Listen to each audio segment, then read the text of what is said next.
Hey, Howard Jacobson here. Welcome to today's Plant Yourself podcast. A quick reminder, this podcast is free for everyone and supported by patrons. So if you would like to find out about becoming a patron of the show and helping us out, helping defray the cost, helping to spread the message, you can do so at plantyourself.com/gift. Thanks so much and enjoy today's episode. Hey, welcome to the Plant Yourself podcast. I'm your host, Howard Jacobson. 5 seconds of music, shall we?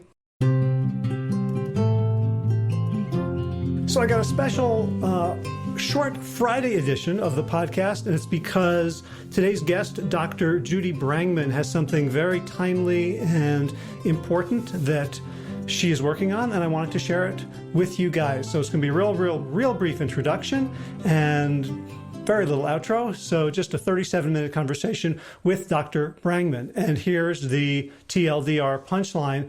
She has organized a plant-based health summit called Reclaim Your Health Summit, which is at reclaimyourhealthsummit.com. And here is the big deal. It features a presenter list entirely comprised of people of color. So 18 doctors, a fitness expert, and a registered dietitian. And there are names that you will know and recognize and love: Milton Mills, Columbus Batiste, Baxter Montgomery, Kim Williams, Terry Mason. And there are also people that you probably have not heard of. There is a plant-based physician who's also a dancer who uses movement with her patients to help bring about health. There's a whole world of health and healing and expertise that has not yet reached mainstream white plant-based veg fest vegan events, and Dr. Judy Brangman is bringing them to us. We spent about 5-10 minutes talking about her and her background, growing up in Bermuda and coming to the United States at the age of 19 to further her education, and what it was like to be a Bermudian and to not be African American, but to be classified as Black, and how to deal with that, and her own learning trajectory around understanding issues of race and health and justice disparities.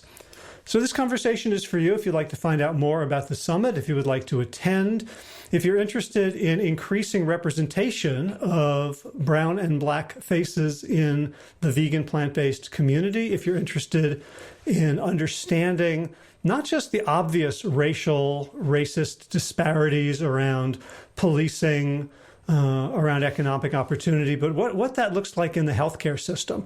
What is it like to be a Black doctor? What is it like to be a patient of color? And how do those things happen differently? And what we can do about them. The summit is action-oriented. It's not just a sociological experience, but what can we do about it as individuals and as a society? So with that, let's turn it over to the very good doctor. Dr. Judy Brangman, welcome to the Plant Yourself podcast. Thank you so much for having me on, Howard. I'm a fan of all of your work. I have your book, and we've met several times, so I'm so excited to be here today. I know. The only thing I'm sad about is because of COVID, we couldn't do it in person. I know. I was supposed to go to your studio, and we were supposed to record it in person. Well, so hopefully soon. Yes. But so we got something very important to talk about. But before we do, I would love for you just to sort of introduce yourself and give a little background on who you are so people know who is sharing this important thing. Sure. So my name is Dr. Judy Brangman. I'm a board-certified internal medicine physician, and I'm also certified in lifestyle medicine and plant-based nutrition. And I'm currently working as a hospitalist, so that's a hospital-based physician. And through my platform and social media and public speaking, I use my platform to teach people the importance of eating healthy, living healthy, so that they can reduce their chances of getting chronic diseases, so that they can thrive and live longer lives. And my platform is the Plant-Based MD. So I've been plant-based myself for about 6 years, and I've seen the health benefits of it. My patients have seen the health benefits, as well as my parents. And I just want more people to realize the benefits so that they can live amazing lives as well. Great. And you are an immigrant, right? I am originally from Bermuda, yes. I don't actually use the term immigrant per se, but yes, I'm actually I'm an American citizen technically, Uh-huh. like long back end story, but I'm from Bermuda. That's where my family is, and that's where I grew up. My family still lives in Bermuda, so I still consider myself Bermudian, actually. Uh-huh. So before we get into it, I'm just curious, when you came to the United States, did you see differences in your outlook between being Bermudian versus like African American? Absolutely, and that is an interesting question. So just for your viewers, so when I first came here, I was 19. I came here for college to finish college, and I really did not feel or know that I was Black so much until I came to America. I know that sounds funny, but in my mind, I was and always think of myself as a Bermudian. And although race is important, I found that it was much more of a issue when I came to the US. So people would say things like, oh, you're lighter skin. Like Black people would say this. Oh, you're lighter skin. Are you mixed? Oh, your hair is softer or it's less curly. Are you mixed? And they would make these statements about skin color and race that was foreign to me. And then as I lived in the US longer, I started to hear stories from African Americans about their experiences here. And in my mind, being naive, I would say ignorant things like slavery ended a long time ago. Why are we still talking about this? And what are you guys talking about? And to me, I just thought it was just something that people were making race about everything when it really wasn't. And I've been in this country now for 20 years. And so over the years, I've come to actually realize that, no, they're not just imagining things. They're not just making this up. This is actually real. And I know this because I started to experience it. The first time I really became aware of it myself personally was not until residency, actually. I think I maybe was more naive, again, because I grew up in Bermuda and it just, mostly everyone in Bermuda is Black. So I didn't really have, that concept, I guess. It wasn't actually until residency when I was doing my first year of residency in Alabama, in Mobile, Alabama, a very rural area. So that was when it was basically thrown in my face. And I was like, wow, this is a lot. Uh-huh. Do you have an example? It's just, well, yeah, I had patients that were wanting to see a white doctor. That was new to me. Patients quite frequently that would be like, oh, when I walk in the room, right? Oh, do you have my meal? Or, oh, are you the cleaning person? And I clearly have on a white coat, introduce myself as Dr. So-and-so, and it's still like a double take. And sometimes they look at me kind of like, oh, like they're surprised. So in Alabama, that happened a lot. It doesn't happen so much in the other cities that I've moved to since then, North Carolina and the DC area, but Alabama was very, very racially charged. I wonder if that affected you differently than it would have affected an African American who'd grown up with the consciousness of race and race differences and racial gradations from day one. Absolutely. Well, I think for me, I am probably in a good position to bridge the two views on it. There's people that don't have contact with people of color. And so they look at people of color that say XYZ is race, and they probably think that they're just imagining things, right? I've been there, so I know what it feels like to think that. And so I absolutely do think that I do have a different view. I view people as what country they're from. And oddly enough, when you travel around the world as much as I have, other countries don't categorize people as African American. When I'm overseas, I'm categorized as an American because of my accent. They don't think I sound Bermudian. That kind of bothers me slightly. But anyway, they think I'm an American. Now, they may in their mind think of me as being Black, but the main thing is, what country are you from? And so to me, even the term African American has always been something that I really didn't quite understand. Like, why is there a difference? Why don't we say Caucasian American, and why do we say African American? I don't know. Those are just thoughts that I have. It just seems interesting because in Bermuda, we don't say white Bermudian and Black Bermudian. Yeah, I guess, it's like wherever you're from, there will be some sort of taxonomy that could be very different from the one that you know. Like when I went to England, I was clueless about differences because they were all based on accent. Yeah, exactly. Right. Like And, I was, and I wasn't part of that. It wasn't like they looked at me and said, "Oh, you're this class." Like mhm. I was a, a different bird completely, but I also couldn't tell that this person shouldn't be, the boss of that person because they had, an East End working class accent and the other person had a Midlands upper class Right, Oxford accent. exactly. And then even for me, I would not experience as much racism as someone who's born in this country, just being quite honest, because Bermudians tend to have a different outlook. I don't I don't know how to say this, but people tend to classify people of color differently based on where they're from. Like if they're from the Caribbean, I feel like they're viewed in a positive way. Mm. Whereas if they're from this country, I feel like they're viewed maybe in a little bit of a negative way. So I noticed a subtle difference. And it's interesting, but Yeah. Well, white people love Bob Marley, right? right, right. Like that's the accent you're supposed to have, right? It's, Yeah, well, they love the culture. Yeah.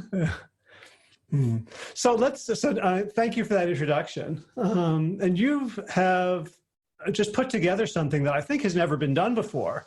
And this is one of these things, like the minute I saw it, I'm like, well, that's an obvious thing that needs to be done.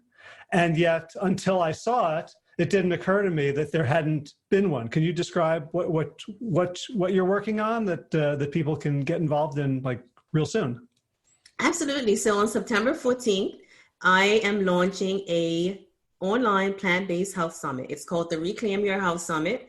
And I have gathered together 20 plant-based health experts that are all people of color to spread the message about plant-based nutrition, to talk about chronic disease prevention, as well as to discuss the context of food insecurity, food deserts, as well as healthcare and racial bias. And this has become particularly important to me at this time because we're in the middle of a pandemic. And the data came out that showed that African Americans are disproportionately affected by COVID, more likely to die from COVID compared to other groups, even more than Hispanics. If you look at the states that broke down data by race, Illinois, Chicago, Louisiana, I think were some of the states and cities that African Americans were disproportionately affected. And then also there's the racial tensions that are coming about with, Breonna Taylor and the other individuals that were recently killed by police. And it just became clear to me that people of color tend to gravitate to people of color. People of whatever skin color you are or what background you have, we tend to gravitate to people that look like us. Mm-hmm. And so if the plant-based message is the key to preventing chronic disease, which I believe it is, the evidence shows that. If plant-based message is the key to even reversing certain chronic diseases, then we need the people that are most at risk for dying from chronic diseases to see the message and to believe in it and to think that it's something for them. And I think right now in the vegan space, you don't really see as much people of color. However, people of color are actually the group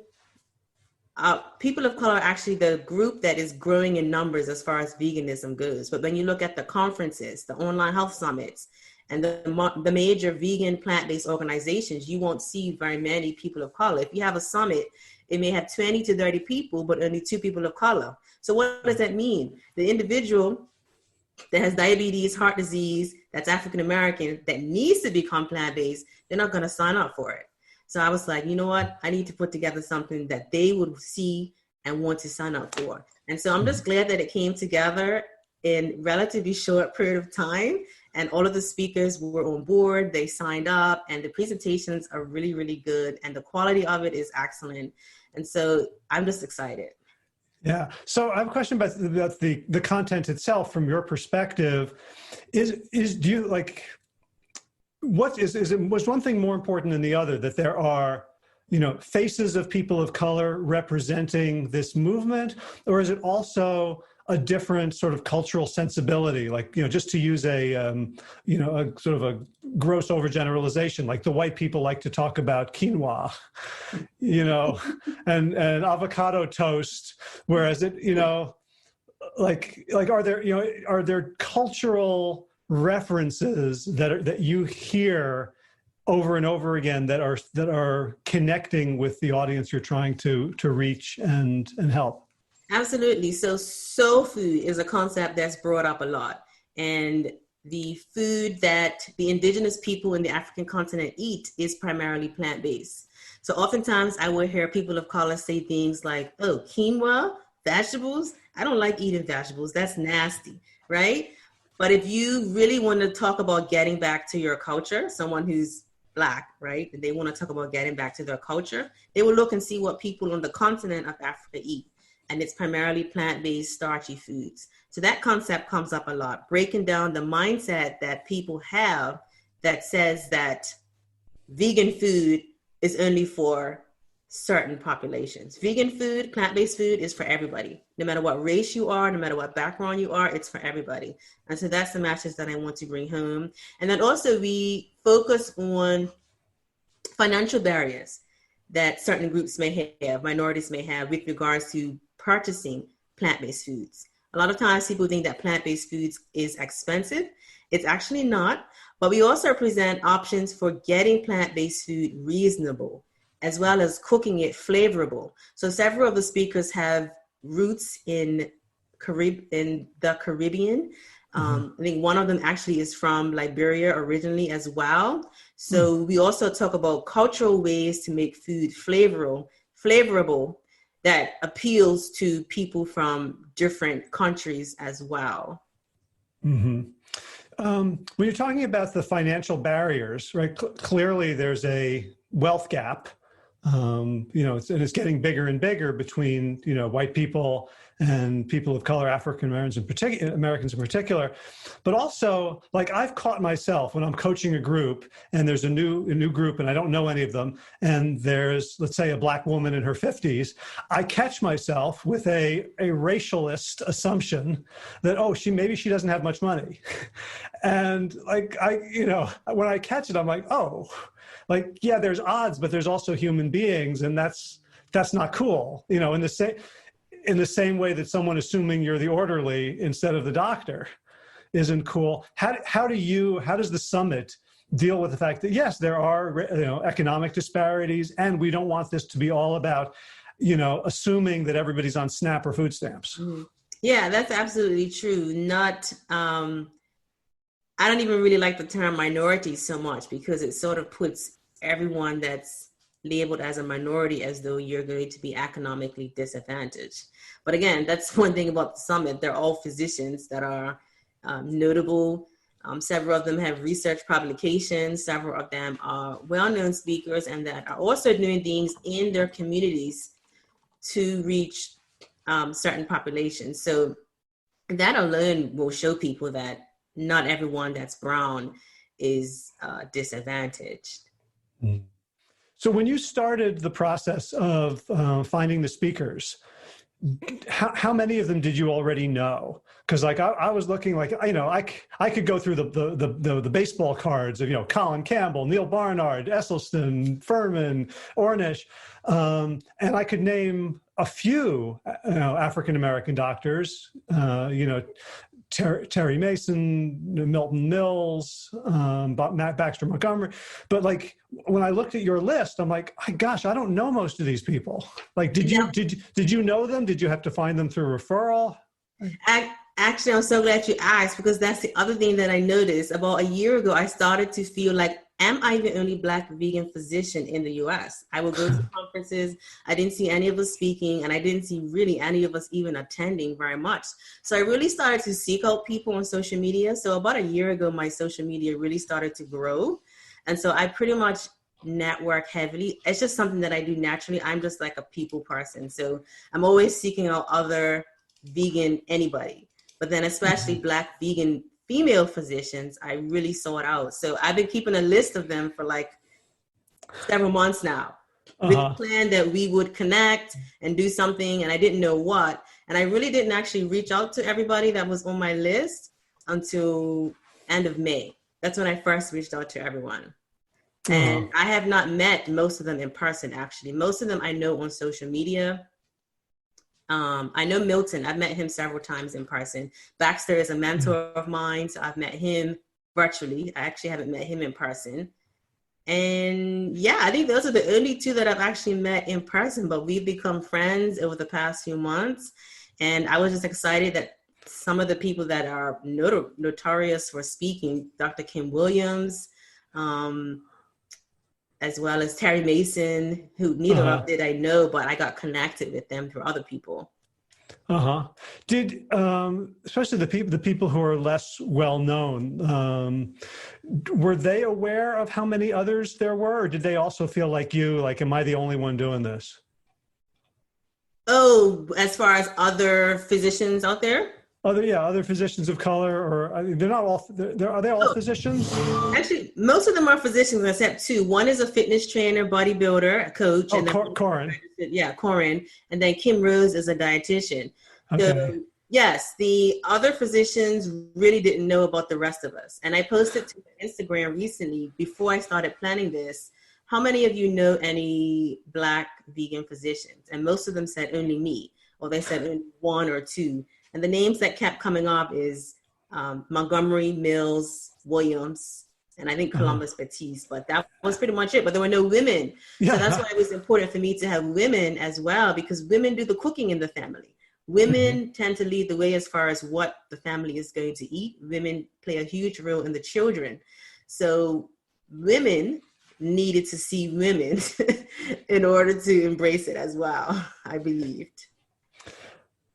Yeah, and I'm looking through this list here. I mean, I can imagine, if you guys got on a Slack channel or a private Facebook group, like that would be like really important for a lot of you to have a tribe and to sort of begin to create not just networks but policy. Yeah, I think there's a lot of opportunity for some of that. Like I say, some of them are doing work in their own community with regards to policy and are doing research. And you would never know. Like, I've learned so much from interviewing them. Some of them have books that I had no idea that they have books. So they're just like humbly working and doing things. And so I'm just so excited to help bring them to the forefront. My name is starting to become more seen, I guess, in the plant-based world, but there are other people that are doing great things too. And so this summit is really just a start. I think it's a start of something great. I'm planning to launch my diabetes coaching program after the summit, but there's so many opportunities for us to do things with the group going forward. Columbus Batiste and Eric Walsh are doing presentations themselves called Slave Food, and basically they touch on food and whatnot. So there are a lot of different things that people are doing, but my goal is to reach an even larger audience than all of them individually. I just have big dreams, but I'm just that kind of person. I'm like a big dreamer. I'm like, this is my first summit, but I still had high expectations for it. And so I just hope that people's lives are changed and that more people become plant-based as a result of it. Yeah. And one of the things I'm thinking about this is,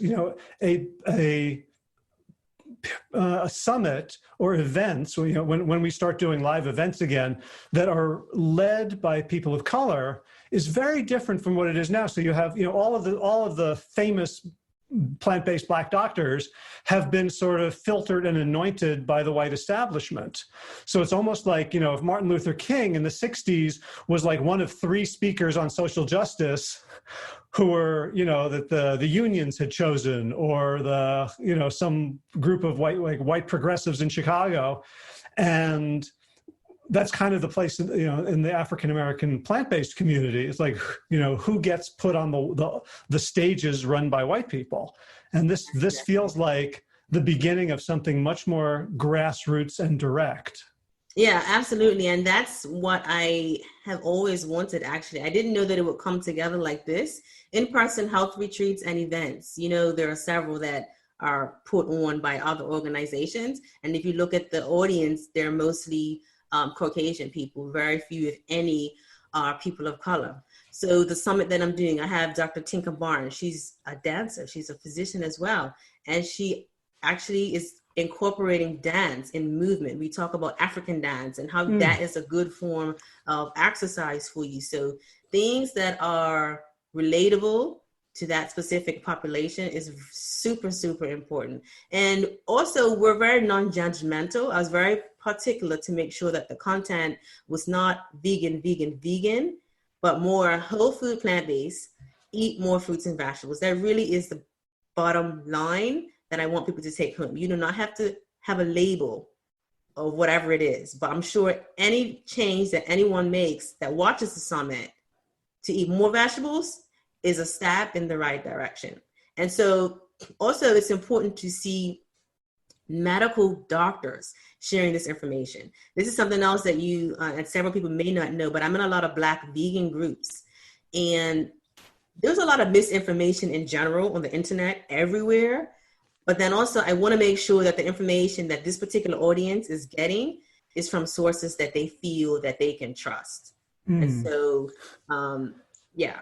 Yeah, that's one thing I wanted to ask you about, because right now we're living in such a polarized world where, you have to really toe your party line or else you're going to get pilloried and ostracized. But like if you say, well, maybe New York is approaching herd immunity, then you are an anti-masking, COVID hoaxer who also believes 5G and vaccines are like, you have to be on. And, I understand the fault lines in my community. But I also know in the Black community, there are different fault lines, and there's a lot more distrust of Western medicine from things like Tuskegee, from, a study came out, 2 weeks ago, that a Black baby is 3 times more likely to die when attended by a white physician than a Black physician. That there's there's a long tradition of sort of, herbalism, and like Dr. Sebi is considered honorable in the Black community and a quack by most of the white community. Like, what sorts of misinformation do you feel are harmful, and what things are maybe not scientifically validated but still culturally important? Yeah, so I'm so glad that you bring that up. So Dr. Sebi, a lot of the things that he says are actually not founded in evidence from what I've read. There seems to be a common belief that you don't need to go to the doctor. So the distrust that you mentioned, a lot of people that are Black and vegan think that they don't need to go to the doctor because they're vegan and they don't like taking medicines. But that's something else that we reiterate several times in this summit is you need to see your doctor at least once a year to get a physical. If you're vegan, you need to be taking a B12 supplement. I do not care if you're taking nutritional yeast, sea moss, all these other things that people think, or fortified foods. Get your level checked. It's so simple and easy to get a B12 level. And then also another thing that people of color tend to assume is that, and I used to think this too, growing up in Bermuda, that I don't need to wear sunscreen because I'm brown. But that's not true at all. Brown people still need to wear sunscreen, and we still very well could be vitamin D deficient, even if we're spending a lot of time in the sun. And so one of the speakers is a dermatologist. She's excellent, Dr. Heather Woolery-Lloyd. And she basically breaks all of this down. She talks about sunscreen. She talks about how the sun affects our skin. She even talks about how food affects our skin, the food that we eat. It was very, very fascinating for me because I had not heard a lot of these things that she was sharing. And even some of the things that the speakers were sharing too, I learned a lot. So it definitely was an eye-opener. I even have a podiatrist that talks about skin cancer and feet. She shows pictures of the skin. And oftentimes, Black people don't think that a brown spot could be cancer. We're not mindful of it like white people are. Like you guys, like people that are fairer skin tend to be more conscious of skin cancer and skin conditions. And I think in the Black community, there seems to be a belief that we can't get skin cancer. Which you mentioned Bob Marley earlier, and he actually died from skin cancer. There was an article like this week in the Washington Post about the problem with dermatology education. Like most of the pictures are white people. Like doctors are not trained to identify skin issues in people without fair skin. That is absolutely true. And Dr. Heather Woolery-Lloyd talks about that too. And I noticed that when I was in training, a lot of the pictures for any medical condition. We're not brown skin, so we need more brown people in the research. We need more brown people in the pictures. And then healthcare providers need to be more aware of how skin conditions manifest differently in people of color. So this summit is also relevant to healthcare providers. It's geared for the general population. So of course, the research is mentioned and the science is mentioned, but it's also understandable so that the average person can understand it. And then we know that most medical professionals, just being real, don't know anything about nutrition or plant-based nutrition. So I'm sure they will learn tons too, as well, even if they are a medical doctor in the Western traditional medical system. So you have 5 bullet point reasons for people to sign up for the summit. And we should say what the URL is. Yeah. So why don't you say it now, and then we'll repeat it at the end. Yeah. So the website is Reclaim Your Health Summit.com. And you can sign up there. It takes a few seconds, enter your email, your name, and you will be in. All right. So the first 2 bullets are, for me, from my perspective, sort of standard, right? Wake up every morning feeling happier, less stressed, fulfilled, having more energy. Got it. Like, that's universal. Second one, similarly, a community of plant-based health experts who want you to thrive and live well. Like, say it to anyone. Third one, if you wish there were more black and brown people in the plant-based space. So I love that. And, you and I met at the Triangle Veg Fest, which I think did a fantastic job. Yes, they had a panel. That was amazing. Dr. Mills was on that, and Helene that plans that event. She's amazing. Right. And it took, it took Queenie to kind of slapping Helene around to get her to realize, and she said this publicly, like, what do you mean diversity? We have doctors and nurses, and it's like, no, diversity. Yeah. Like, what is for my non-people of color audience, what's the benefit of that? Why do we care? Well, we should care because the African-American population are twice as likely to die from heart disease compared to white non-Hispanics. They're more likely to die from COVID than white non-Hispanics. So they're using up more healthcare resources for themselves. And then from a system standpoint, looking at a percentage of that particular population. So I think any community is only as strong as their weakest person, so to speak. And of course, there are disadvantaged people of all races. We know that for sure. But the lack of trust in the healthcare system presents an issue because people of color tend to go to the doctor later for conditions that they should have been seen sooner for. They tend to not even be as open and transparent in the visit. So they may not tell you that they're not taking their blood pressure medication or that they can't afford it. So there's so many different nuances that you would not even know about unless you really sit down and listen with someone. And this summit is opportunity for you to listen to doctors telling you what the patients feel, what we feel, without you having to necessarily ask your patients. Beautiful. So do you know if you're getting white doctors to sign up for this? Because it sounds important. They should be getting a lot of CMEs for this. I don't know, because there's no way for me to tell, what background anyone is of signing up, but we have almost 1,000 signups so far. So, and we've just started, promoting it. So I think it's going well. And I'm just starting to share with my physician groups this today and yesterday.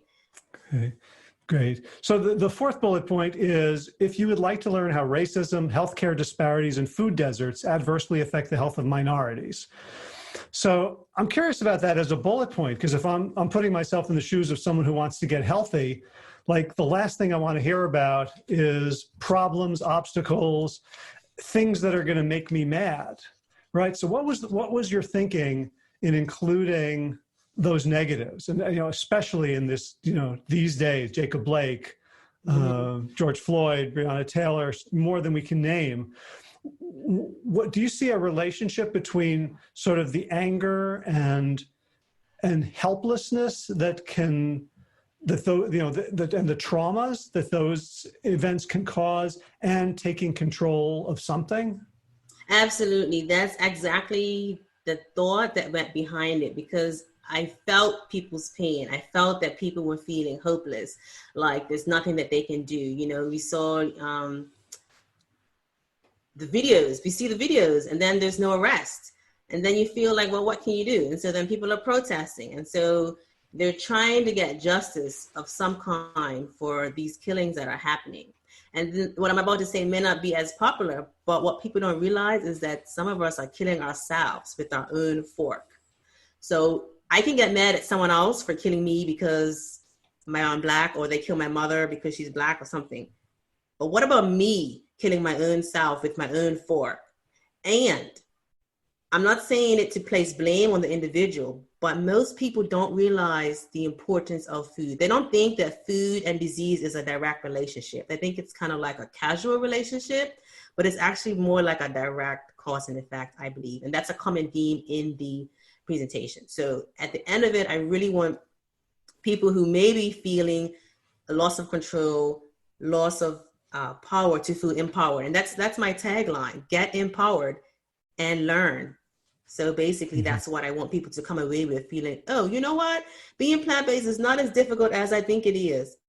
Being plant-based is actually something that I can do. Let me eat one more vegetable today. You know, simple. Yeah. Yeah. And also I'm wondering about sort of the making it normal and normative in a community. Because I mean, I know people from all different cultural, ethnic, racial backgrounds for whom going plant-based or vegan meant that they were ostracized, right? Like, you know, my business partner, Josh, from New Orleans, from the Bayou, right? For him to say, hey, I'm vegan, I'm not going to eat that stuff, cut him off. And I'm wondering, you know, in mainstream Black America, is that as big a problem as it is in a lot of other communities with where you want to know, hey, there's 5,000, 10,000 other people like me who signed up for this, and we can start making it more normal? Yeah, that's a great question. And I find that it's not so much you're ostracized for it. I really do think that humans know that we need to eat more vegetables. I really do believe that deep inside, people know that. And so when they see you doing it, the negative reaction they may have may actually be stemmed from themselves feeling guilty because they're not living that. And then actually one of the speakers, Dr. Kadira Huff, she is Muslim actually, and she talks about her parents who were plant-based and how for them it was considered revolutionary. It was their way of taking a stand and doing something different that other people were not doing that could help them to live healthier. And so that's something that's brought up too in the summit as well. Anything else you want to let people know that I haven't asked about?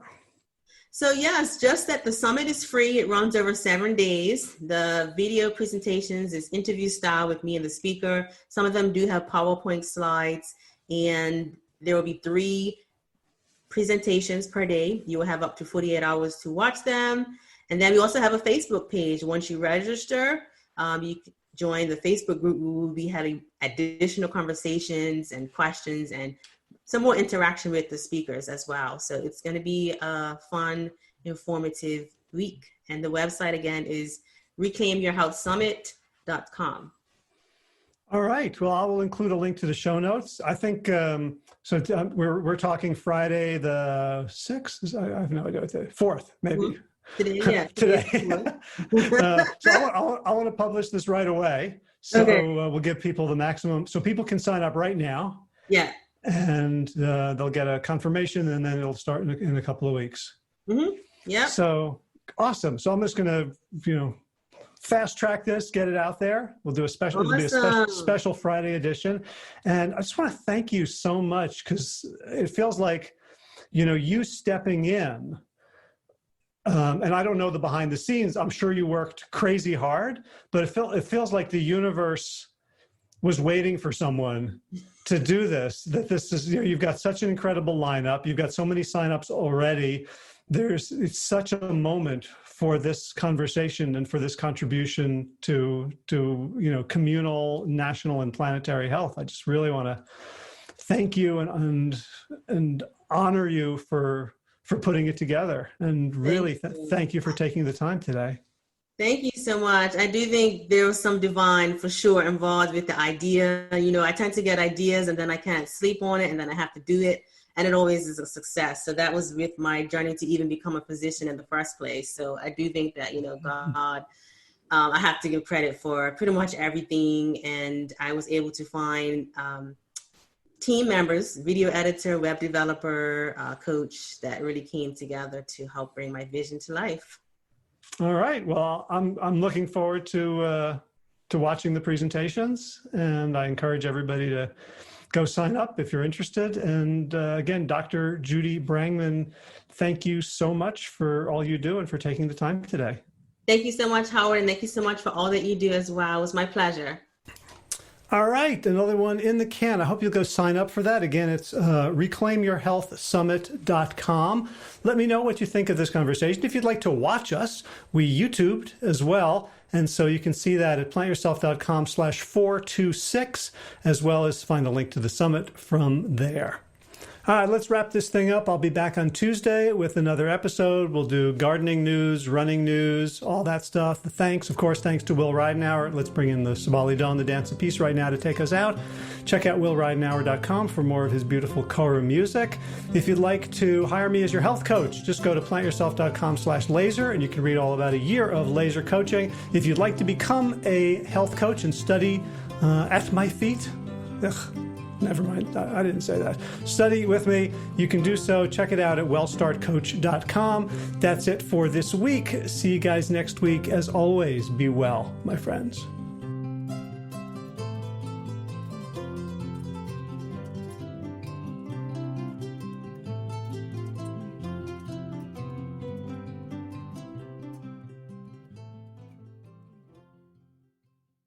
All right, time for thanks. Thanks to Will Ridenhour for allowing me to use his beautiful song, Sabali Dawn, the Dance of Peace. You can find more of Will's music at his website, willridenhour.com. And of course, thanks to all of you Plant Yourself podcast patrons. Kim Harrison, Lynn McClellan, Anthony Disson, Brittany Porter, Dominic Maurer, Barbara Whitney, Tammy Black, Amy Good, Amanda Hatherley, Mary Jane Wheeler, Ellen Kennelly, Missa Cobb, Rachel Behrens, Christine Nilsson, Tina Sharp, Tina Ahern, Jennifer Kanofsky, David Bizek, The Mysterious, Michelle X, Elspeth Feldman, Leah Stoller, Alan Christensen, Colleen Peck, Michelle Landry, Josina, Sarah Durkis, Rhymes with Circus, Kelly Cameron, Wayne Pedersen, Janet Selby. Hi, Janet. Claire Adams, Tom Franzak, Jeanette Benham, Gil Sarah, David Donahue, Blair Cyber, Dorona Vizov, Gio and Carolyn Argentati, Jody Friesen, Ruth Ann Funderburg, Misha Rosen, Michael Warbeck, The Equally Mysterious, Tracy Z, Aviva Lael, Alicia Lemus, Rebecca Hughes, Val Linneman, Rhymes with Cinnamon, Nick Harper, Martha Bergner, Susan Ahmad, Nolly Levine, The Inscrutable Harry R., Susan Laverty, The Panda Vegan, Craig Kovic, Adam Sharp, Karen Burry, Heather Morgan, Kelly Machia, Deanne Norton, Bonnie Lynch at Plant Happy Oregon, Sabina Kurtzels, Nigel Davies, Marion Blum, Teresa Coble, Julian Watkins, Breed O'Connell, Shannon Hirschman, Linda Ayat, Holm Hedegaard, Izatu Zinwa, Connie Hainline, Aaron Greer, Alicia Davis, Heather O'Connor, Carolyn Jensen, Sherry Orlikoski of Plant Powered for Health, Karen Smith, Scott Morani, Karen Jo Crabtree, Tanya Lewis, Kirby Burton, Teresa Carell, Kevin McCauley, Elizabeth Rothschild, Ann Jesse, Cheryl Dwyer, Jenny Hazelton, Valerie Peltier, Peter W. Evans, Colleen Harrison, Justin Divich, Joshua Summermeyer, Dennis Bird, Darby Kelly, Lori Fanny, Linnea Lundquist, Valerie Hummel, Emily Iaconelli, Levy Wallach, Rosamund McAtee, Dan Picorni, Stephen Lehman, Patty DiMartino, Mike and Donna Kartz, Deanne Bishop, Bill Brielf, Gunter Schmidt, Marjorie Lewis, Kelly Molden, Trish Adams, Ian Kramer, Nancy Sheldon, Lindsay Bayshore, Gunmarie Hagen, Tracy Gullitz, Laura Heaton, Meg from Mama Says, Rochelle Kennedy, Diana Goldman, Stacey Stokes, Ben Savage, Michael Kay, Holly Butler, David Hughes, Connie Rogers, Claire England, Sally Robertson, Paran Ganshi, Amy Daly, Brian Tourville, Mark Jeffrey Johnson, Josie Dempsey, Karen Schmidt, Pamela Hayden, Emily Perryman, Olga Sidorowska, Allison Corbett, Richard Stone, Lauren Vaught of Edible Musings, Aaron Hasty, Sean Owen, Sagar Nayak, Erica Piedra, Danielle Roberts, and Michael Lushton for your generous support of the podcast. That's it for now. As always, be well, my friends.